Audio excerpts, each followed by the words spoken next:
Hi to all. ఈరోజు నేను చూపించబోతున్న recipe చేపల పులుసు. బంగారు పాప చేపను తీసుకున్నాను నేను. దీనికి కావాల్సిన ఇంగ్రీడియంట్స్ ఆనియన్స్, చింతపండు, కరివేపాకు, పచ్చిమిర్చి, కొత్తిమీర, ఉప్పు, పావు టీ స్పూన్ ఆవాలు,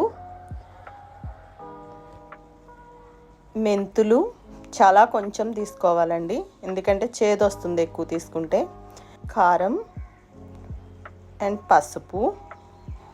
ఈ చేపని రాతికి పామి బాగా క్లీన్ చేసుకుని దాంట్లో కొంచెం పెరుగు, ఉప్పు వేసి ఒక 2 times బాగా శుభ్రంగా కడిగి పక్కన పెట్టుకోవాలండి.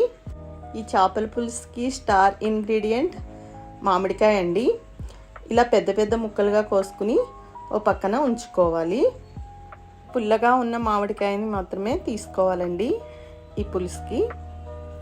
స్టవ్ ఆన్ చేసి ప్యాన్ పెట్టుకుని ఆయిల్ వేసుకుని కొంచెం ఆయిల్ వేడెక్కిన తర్వాత పావు టీ స్పూన్ ఆవాలు వేసి, తర్వాత నేను చూపిస్తున్న ప్రకారం కొంచెం మెంతులు మాత్రం వేసుకోవాలండి.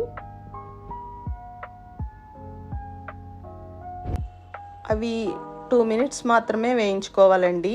నల్లగా అయితే కూర అంతా చేదొచ్చేస్తుంది. కాబట్టి వెంటనే స్టవ్ దగ్గరే ఉండి వేయించి వెంటనే ఆనియన్స్ని వేసేసుకోవాలి. ఆనియన్స్ని బాగా ఫ్రై చేసుకోవాలి. లైట్ బ్రౌన్ కలర్ వచ్చేంత వరకు కూడా ఆనియన్స్ని వేయించుకోవాలండి. తర్వాత పచ్చిమిర్చి యాడ్ చేసుకోవాలండి.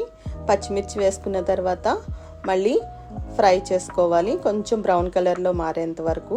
బ్రౌన్ కలర్లో మారాక మామిడికాయ ముక్కలు వేసి బాగా కలుపుకోవాలండి. మామిడికాయ ముక్కలు కొంచెం వేగిన తర్వాత 1 టేబుల్ స్పూన్ అల్లం వెల్లుల్లి పేస్ట్ యాడ్ చేసుకోవాలండి. అల్లం వెల్లుల్లి పేస్ట్ పచ్చివాసన పోయేంత వరకు వేయించి తర్వాత 1.5 టేబుల్ స్పూన్ సాల్ట్ యాడ్ చేసుకోవాలండి. అంటే రుచికి తగినట్టుగా యాడ్ చేసుకోవాలి. మామిడికాయ పుల్లగా ఉంటుంది కాబట్టి కొంచెం సాల్ట్ ఎక్కువ పడుతుంది. సో మళ్ళీ బాగా వేయించుకోవాలండి. కాసేపు వేయించిన తర్వాత పావు టీ స్పూన్ పసుపు యాడ్ చేసుకోవాలండి. తర్వాత రుచికి తగినట్లుగా అంటే పచ్చిమిర్చి వేసాం కాబట్టి దానికి తగినట్లుగా 1 స్పూనున్నర వరకు కారం వేసుకోవచ్చండి. కారం తక్కువ తిన్నవాళ్ళు, నాకు స్పూన్ సరిపోతుంది కాబట్టి 1 స్పూన్ యాడ్ చేసుకున్నాను. స్పూనున్నర వరకు కూడా యాడ్ చేసుకుని 1 గ్లాస్ వాటర్ యాడ్ చేసుకోవాలండి. గ్లాస్ వాటర్ యాడ్ చేసుకున్న తర్వాత కారం, పసుపు, ఉప్పు బాగా కలిసేటట్లుగా బాగా కలుపుకుని ఒకసారి మళ్ళీ మూత పెట్టుకుని దగ్గరగా అయ్యేంత వరకు కూడా కొంచెం మరుగు వచ్చేంత వరకు అది ఉడికించుకోవాలి. ఈ లోపల నేను చింతపండు రసాన్ని పక్కన ప్రిపేర్ చేసుకుంటున్నాను అనమాట.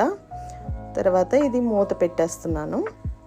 మూత తీసి పులుసు ఇలా మరుగుతున్నప్పుడు మామిడికాయ ముక్క ఉడికిందా లేదా అని ఒకసారి ఆ స్పూన్ తోటే ఇలా అంటే తెలిసిపోతుందండి, అది మెత్తగా అయిపోతుంది. సో అది అప్పుడు మనం ఈ చింతపండు పులుసు అనేది యాడ్ చేసుకోవాలి. దాంట్లో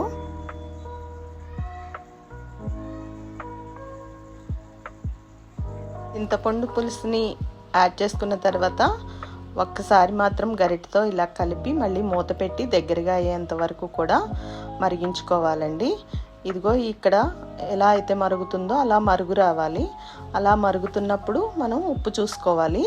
ఉప్పు పర్ఫెక్ట్గా సరిపోయిందో లేదో చూసుకుని ఉప్పు యాడ్ చేసుకోవచ్చు ఒకవేళ సరిపోలేదంటే. తర్వాత నేను కొత్తిమీర యాడ్ చేస్తున్నాను. అక్కడ కొత్తిమీర యాడ్ చేసిన తర్వాత చేప ముక్కలను తీసుకుని ఒక్కొక్కటిగా దాని లోపల ఇలా పేర్చుకోవాలండి. నేను చూపించిన విధంగా ముందుగా తల ముక్కల్ని పేర్చుకోవాలి, ఎందుకంటే తలలో బోన్ ఎక్కువ ఉంటుంది కాబట్టి. సో ఇలా ఒక్కొక్కటిగా ముక్కలన్నిటినీ ఆ పులుసులో పేర్చుకోవాలండి. పేర్చేసుకుని 1 స్పూన్ తీసుకుని ఆ స్పూన్తో మనం అడ్జస్ట్ చేసుకోవచ్చు. ఇలాగా మొత్తం పులుసు అంతా కూడా ముక్కలకి పట్టేటట్లుగా మనం అడ్జస్ట్ చేసుకుని తర్వాత కరివేపాకుని యాడ్ చేసుకోవాలండి. కరివేపాకు యాడ్ చేసుకుని మూత పెట్టి ఒక 10 నిమిషాలు స్టవ్ హైలో పెట్టుకుని ఉడికించుకోవాలండి. తర్వాత 5 మినిట్స్ ఏమో సిమ్లో పెట్టి ఉడికించుకున్న తర్వాత పులుసు ఈ కన్సిస్టెన్సీలో వచ్చిన తర్వాత అది మనం స్టవ్ ఆఫ్ చేసేసుకోవాలి. మన సూపర్బ్ చేపల పులుసు రెడీ అయిపోయింది. యమ్మీ యమ్మీగా సూపర్బ్ చేపల పులుసు రెడీ అయిపోయింది. ఇప్పుడు టేస్టింగ్ టైం.